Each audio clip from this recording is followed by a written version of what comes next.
She gets idiot.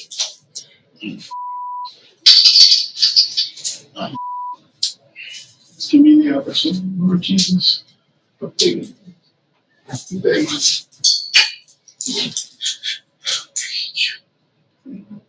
Welcome back to the channel, family. Now we have a very, very disturbing video that we're going to go ahead and react to today. It's very, very sad to watch something like this, but apparently this thing happens a lot, and it's not addressed and it's not shown out there in public for people to be aware of. So this is a good video that we could go ahead and learn a lesson from, and we could also apply the scriptures to this to receive some sort of understanding or wisdom from something like this. All right. Now, if you're new to the channel, please make sure you subscribe, like the video, share the video, comment on the video as well, because I love engaging with you guys in the comment section. And if you're a returning viewer, thank you so much for returning back to the channel and watching this with me. Do me a favor, just like the video, because it does help to push it out there for other people to see as well. All right. Now, as I stated, we have a video that we're going to go ahead and react to today. So the title of it is When a Predator Realizes He's Been Caught. That's what's going on in this video. Now, I'm not even going to hold it up any longer. I'm going to play the video, and I will be putting in my commentary here and there as well. Please watch the video in its entirety, because this is very, very important. And we're going to go ahead and read a scripture at the end as well, because this is for educational purposes. This is not to shame anybody. This is not to make anybody feel bad. But, you know, a lot of times we allow ourselves to fall in situations, and we fall so hard that we have to learn from it and get back to the will and the desire of God for our lives. All right. So let's go ahead and get into it right now. Without further ado, it's a good one. Just so you know, Kate had a baby and a dad. In April of 2024, a community is left horrified and outraged when a woman with profound intellectual disabilities is discovered pregnant at her care home in Geneva, Illinois. Kane County detectives launched an urgent investigation, confronted with the grim task of unmasking a predator hidden among the very staff entrusted to protect her. The following is based on official police records, and some of the following footage has never been seen before. According to their website, the Markland Center is a nonprofit organization providing care for adults with severe developmental disabilities. Multiple news sources state that Kate, a 43-year-old resident with Rett syndrome, who was unable to speak, stand, or use her hands, was discovered pregnant during routine medical tests. Investigators with the Kane County Sheriff's Department compiled a list of all male employees who had access to her in late summer 2023, interviewing each one and collecting DNA samples. Hello. Hey. Good, yes. Hi. Sheriff's Department. Yes. Yes, I'm Brooke. This is Brandon. We're both. Come on in. Thank you. So, okay. So I know there's abuse and neglect, and I know one of our residents was sent to the hospital that morning, so I am assuming something happened with that resident. And I also do know it was only males that have been suspended. So, you okay? Take a breath. That very serious happens. And you're just so you're not in any trouble. I really enjoy my job, and the fact that. Sorry. No, it's okay. The thought of that happening is very troubling and upsetting. Okay. And like I said, nobody has accused you of anything. No, I'm 100% aware. It's sorry. No, you're okay. I'm not crying for myself. I'm upset for the rest. It's okay. Yeah. Have you ever noticed like anybody else acting strange around them, or anybody that shouldn't be in the rooms? No.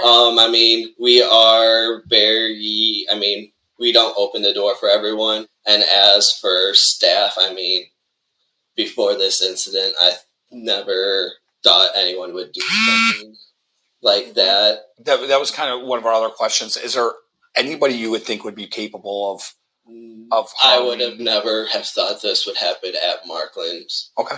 Before they move on to question other employees, he leaves them one urgent request. Catch the bastard. After speaking with several more employees, All right. investigators are left with no clear leads. However, they do learn that prior to the COVID pandemic, only female staff typically cared for female residents, a policy one employee said changed due to staffing shortages. Investigators move on, next meeting with former employee, 22-year-old Isaiah Fields. How you doing? Good. You want to go in or just talk out here? Whatever you want. How'd the fights go? I heard you were out there fighting in Chicago. Yeah, I was fighting in the Golden Gloves tournament. How'd it go? Pretty good. I lost by decision in the finals, but I was like I had him chicken legging, so Okay. I'll see him again. You know. All right. Good. Good for you, man. Rivalries and amateurs. Thank you. Yeah. It's awesome. After briefly meeting Isaiah's mother, they head to the basement to speak in private. So there was, an incident that happened there involving one of the residents. If you can just tell me kind of what when you worked there, what's the dates that you worked there? Like early August to but definitely sometime in September. Okay, early September, late September, you think? I honestly don't remember. It was still warm outside, so Okay. maybe early to mid-September. When you were working there, what were your job duties? I was with the PSP. PSP. Okay, I've heard that talking to people. They've said that before. The personal support. Okay. But I was mainly in training the entire time I was there, so I technically didn't have any duties that I had to do really on my own. Okay. So everything I did was shadowed by another person. Okay, so you're always with somebody for the most part? Like 90% of the time. Okay. Unless someone. This is getting very, very interesting. I'm looking at the body language of this guy and looking at the body language of the other guy before, and it's different. You can't base the body language solely to crack the investigation and accuse somebody of something, but it's very interesting, and it becomes even more interesting as it goes along. Left earlier, okay. Like one of the managers that were I was shadowing had to go do whatever Gotcha. managers do. Gotcha. Did you ever have any problems with anybody? Did you ever see anybody that you thought was a little off? Another, especially a male employee, anybody that you thought this guy's made some statements or he said something, or just the way his interaction was with the residents? Not that I know of personally, honestly. Okay. I didn't stay there long enough to get chummy with anybody. Yeah, everybody, yeah. After leaving Isaiah, investigators meet with another employee who brings up a familiar name. Is it true that she delivered the baby? Is it true? I'm not divulging anything. It's an open investigation. Okay. So I can't go into details about that. Okay. I can't. Can I ask you about a certain individual that may have? Yeah. Isaiah Fields. That's who we just talked to. That's who we just talked to. Yeah. We just came back. Though the employee doesn't explain why he suspects him, after all the swabs are collected and processed, a DNA test comes back. Hey, so in order to go ahead and crack this investigation, they have to collect DNA tests from everybody. This is nerve-wracking. This is completely crazy. We'll see who's the one behind this heinous act here. Positive for 22-year-old Isaiah Fields. Wow. On May 10th, 2024, he's brought into an interrogation where he waits for questioning to begin. Man.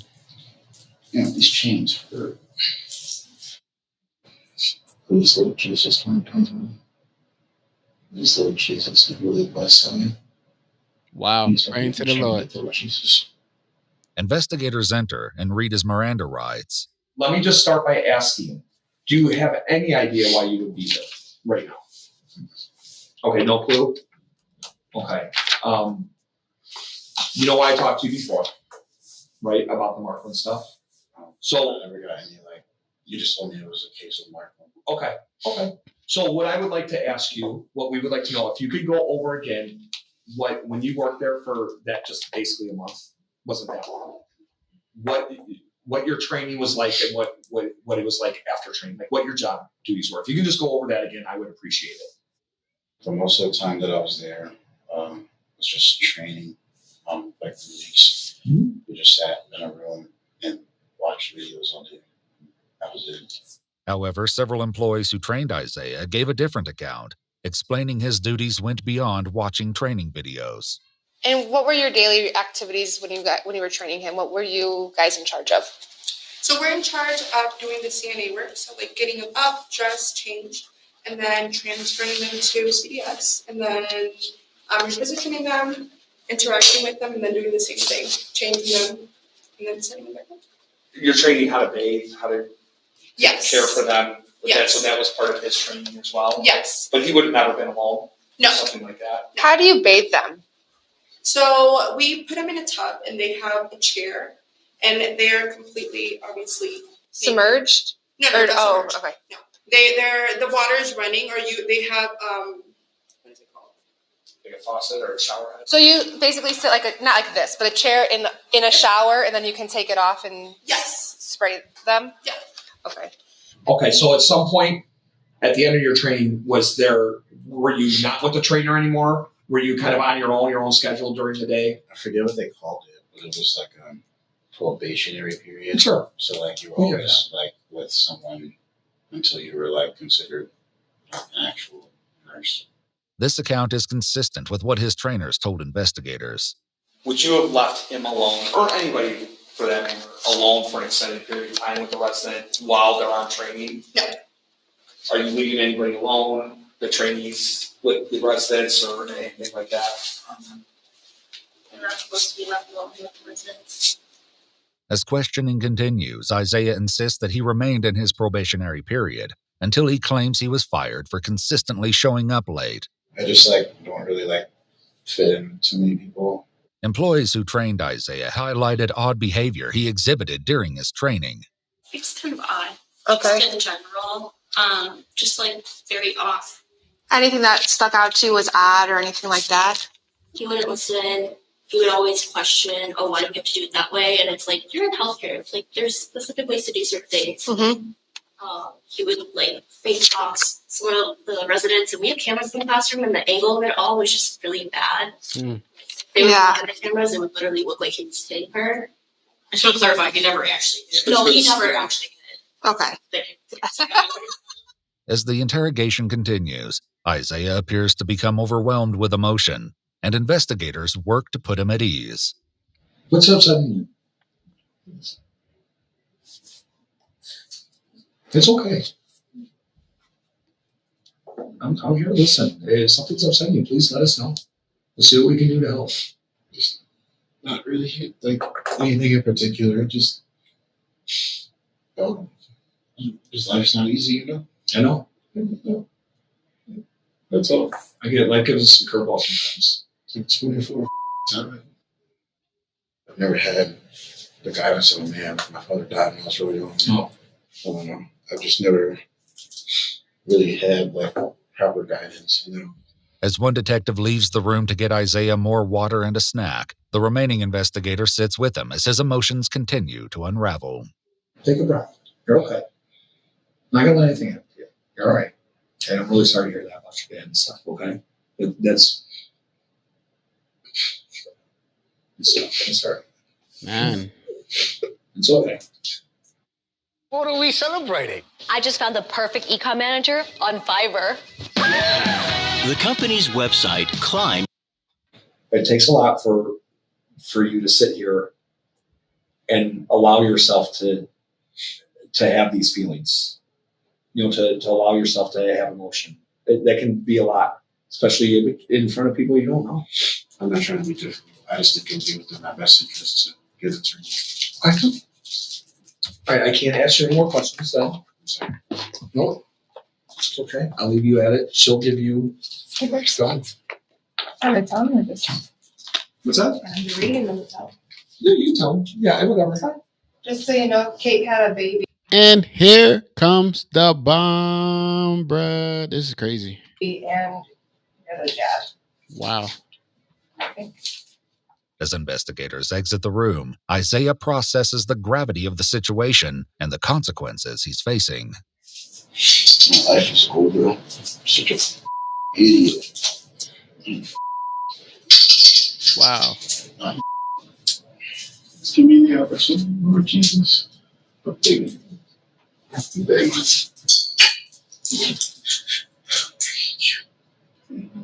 Just give me one chance. That's all I have is give me one chance. I'm sorry. Please forgive me. I'll do anything. I'm doing military. Forgive me. I'm gonna get all that money. I'll be homeless without a car. I'll do anything, God. Please. Please just give me one more chance. Please. Please allow me a chance into this child's life. I'll be on the sex offenders list. I'll anything. Please don't make me spend years in jail. I'm begging.